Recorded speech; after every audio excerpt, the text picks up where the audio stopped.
그러니까 이해가 중요하냐 암기가 중요하냐 이런 논쟁을 할 필요가 없다는 거예요. 이게 왜 그러냐면 우리가 이 학습의 원리라고 하는 것은 그냥 배워서 익숙하게 한다는 거예요. 그러면 이제 학습은 이제 두 가지 종류로 해서 나눠질 수가 있다는 거죠. 이제 이해를 토대로 학습을 할 수도 있고 암기를 토대로 학습을 할 수도 있어요. 이것도 마찬가지로 암기도 배워서 익숙하게 하는 거고 이해도 마찬가지로 어떤 논리적 인과관계를 학습을 해서 그러니까 배워서 익숙하게 하는 거는 이견이 없다고. 근데 우리가 목적을 잘 알아야 돼요. 내가 지금 왜 이해를 하고 있는가? 내가 왜 암기를 하고 있는가? 더 나아가서 내가 왜 이해라는 방법을 택했는가? 내가 왜 암기라는 방법을 택했는가? 혹시 도피처가 아닌가? 내가 지금 하고 있는 것들이 내가 지금 이해가 어려우니까 대안으로 암기를 해야 되는 건가? 이런 생각을 가졌다 그러면은 조금 이거를 고찰을 해볼 필요가 있다는 거야.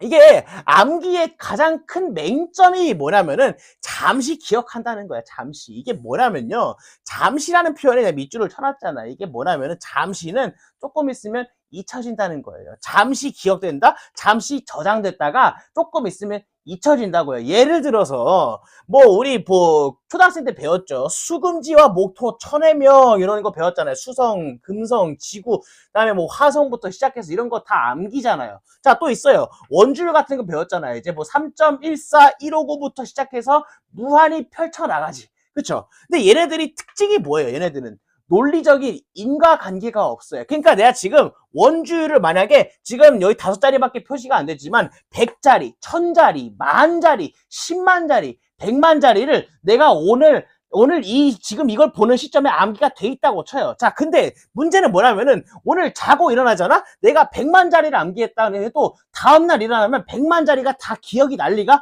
절대 없다고. 이게 암기의 가장 큰 맹점이에요. 잠시 기억한다. 잠시 저장해놨다가 조금 있으면 이게 날아가 버린다고, 잊혀진다고. 그래서 제가 암기를 선호하지 않는 거예요. 그래서 모든 학습은 다 이해를 해야 된다고. 모든 학습이라 그러면 좀 더, 이제 또 트집 잡는 분이 계신데, 뭐 예를 들면은 뭐 이제 뭐 세계지도 암기라든가 뭐 어떤 사람의 이름을 뭐 학습하거나 뭐 이제 뭐 이해를 하거나 이럴 수는 없죠. 이런 것들은 그냥 생 암기니까.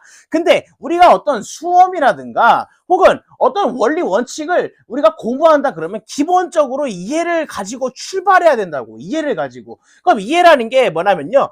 납득하다라는 거예요. 납득하다. 아, 그렇구나 하고 이 가슴 속에서 뜨끔하고 아, 그렇구나 하는 그 느낌이 와야 된다고. 얘가 이해라는 거예요. 이해가 정말 한 번에 되면 딱 납득이 된다고요. 그 얘 가장 큰 장점은요. 평생 잊혀지지가 않아요. 평생 잊혀지지가 않는다고. 자, 보세요. 자, 2 더하기 3은 몇입니까? 5죠. 11 더하기 16은 몇입니까? 27이죠. 자, 우리가 이거 보자마자 어떻게 알았어? 우리가 이 더하기를 암기했어요? 2 더하기 3을 암기하고 있니? 11 더하기 16을 암기하고 있니? 238 더하기 651은 뭐다? 이거 암기하고 있니? 암기 안 해도 풀어낼 수 있잖아요. 이 원리가 뭐다? 이 보시면은 납득을 했기 때문인 거라고. 덧셈에, 이 뺄셈에 이런 것들을 다 납득했다라는 거야. 납득을 뭘 납득했냐? 원리 원칙을 납득했다는 거야. 원리 원칙을 좀 더 뭐라고? 논리적 인과관계를 우리가 납득한 거라고. 그걸 뜨끔했다라고 표현하는 거예요. 보세요. 요리 같은 경우도 암기가 아니에요. 잘 보세요. 우리가 이게 전자레인지가 이렇게 있는데 전자레인지 위에다 팬을 딱 올렸어요. 이 상태에서 요리가 돼요, 안 돼요? 안 되죠. 그럼 이제 요리를 하기 위해서 어떻게 해야 돼? 이 재료들을 뜨겁게 만들어야 될 거 아니에요. 그럼 뜨겁게 만들려면 어떤 도구가 필요합니까? 아, 불이 필요하죠. 그럼 불을 켜면 이 팬에 온도가 올라가고 이거 높아진 전도열을 가지고 이 물체들이 이제 따뜻해지니까 이걸 가지고 요리할 수 있다는 거예요. 이 과정을 우리는 납득하고 있다고요. 이해하고 있다고. 그래서 우리가 요리라든가 덧셈이라든가 뺄셈이라든가 더 많이 더 나아가서 어떤 수험 공부, 뭐 사법시험, 행정고시, 뭐 회계사, 뭐 이런 것들 전부 다 이해를 해야 된다고. 왜? 암기를 택하면 잠시 기억했다가 다 없어질 거거든. 왜? 내가 오늘 1000페이지를 암기를 했어. 다음날 일어나면은 기억이 안 나요. 그러면은 우리가 실제 공부를 해야 되는 양이 1000페이지가 아니, 1000페이지면 다행인 거야. 우리가 실제 공부해야 되는 양이 10,000페이지, 100,000 페이지, 100만 페이지 된다 보세요. 암기를 선택하면 그 암기를 해낼 수도 없거니와 절대 이거를 기억할 수가 없어요. 그래서 암기를 택하는 거는 이게 아주 이런 특별한 예시들을 제외하면은 절대로 선택해서는 안 돼. 모든 수험은 다 이해를 해야 돼요. 자, 볼게요. 암기는 내일 되면 잊혀져요. 그러나 이해 같은 경우는 영원히 납득된다고. 영원이라는 뜻이 뭐예요? 우리가 한 번 뜨끔, 한 번 이해, 한 번 알겠다라고 하면 영원히 기억돼요. 영원히 죽을 때까지 영원히 기억된다고. 영원히 기억되니까 우리가 한 번 납득된 애들은 다시 한 번 그 문장을 볼 필요가 있어 없어? 없어요. 그러니까 우리가 공부 진짜 잘하는 애들은 한 번만 보고도 책 딱 덮고 문제 다 풀어내죠. 이게 어떤 원리야? 이해를 했기 때문에 이해를 하면요, 우리가 한 번 납득됐잖아? 그러면은 절대 잊혀지지가 않아요. A 다음에는 B가 오고, B 다음에는 C가 오고, C 다음에는 D가 오고, 그 다음 뭐 들어온다? E가 온다고. 이거를 논리적인 인과관계라고 하는 것들을 우리 이 사람들은 알고 있는 거예요. 이걸 이해했다라고 보는 거죠. 그래서 이제 보시면은 이 해결책들이 있단 말이야. 암기 같은 경우는 매일, 매 순간 암기하잖아요? 그러면은 다음날 기억나고요. 그 다음날도 또 기억이 나요.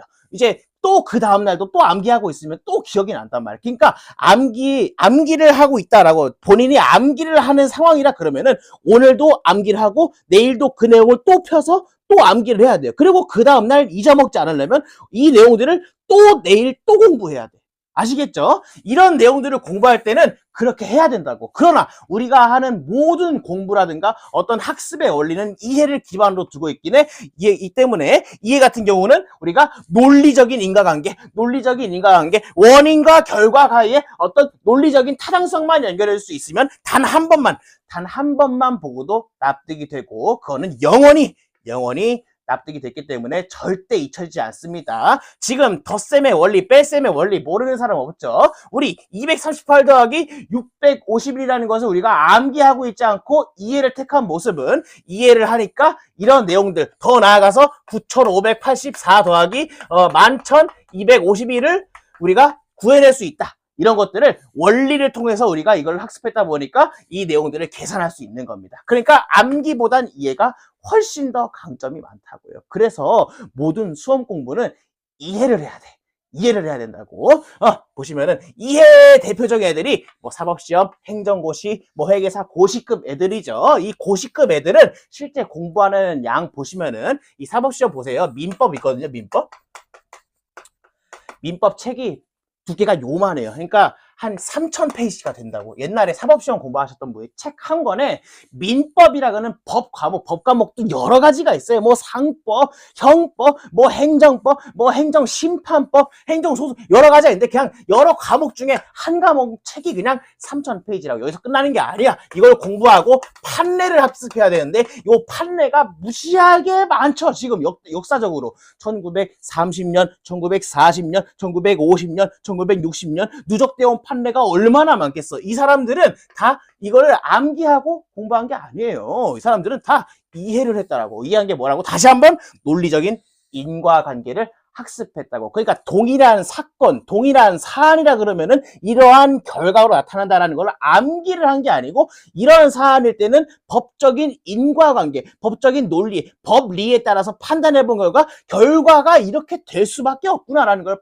학습한 거예요. 그러니까 이 사람들은 이걸 다 암기하지 않고도 사법시험에 붙을 수 있다고. 이게 다 동일한 얘기예요. 뭐 행정고시, 뭐 회계사, 뭐 감정평가사, 뭐 아니면 뭐 손해사정사, 뭐 여러 가지 많잖아요. 뭐 7급 공무원도 있고 뭐 여러 가지 많아요. 뭐 이제 또 이제 그런 것도 있어요. 뭐 수능에 보면은 이제 수학 보시면은 21번, 뭐 30번 이런 문제들은 뭐 킬러 문항이라고 나오거든요. 이거 암기해서 절대 못 풀어요. 절대.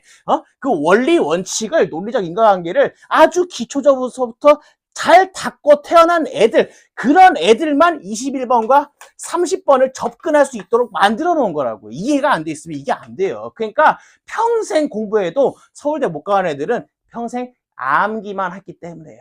진짜예요, 이거는. 뭐 이제 대표적으로 암기가 필요한 애들 있죠. 원줄 같은 거 보세요. 3.1415고 땡땡땡땡. 지금까지요. 2025년 살고 있잖아요. 아직까지 요 비밀을 못 찾아냈어요. 원주율이 보면은 3 다음에 1 다음에 4 다음에 1 다음에 5 다음에 9 다음에 8 다음에 이렇게 쭉 나오는데 여기에 나오는 논리적 인과관계를 발견한 사람이 아무도 없어요. 그래서 얘는 논리적 인과관계로 설명이 불가능해. 그러면 우리가 원주율을 알기 위해서는 그냥 암기를 할 수밖에 없다고. 아시겠어요? 또 세계지도 같은 거 보세요. 우리 그 지구가 이렇게 있는데 뭐 국가가 이렇게 많이 쪼개져 있을 거 아니에요. 이렇게 막 쪼개져 있겠죠.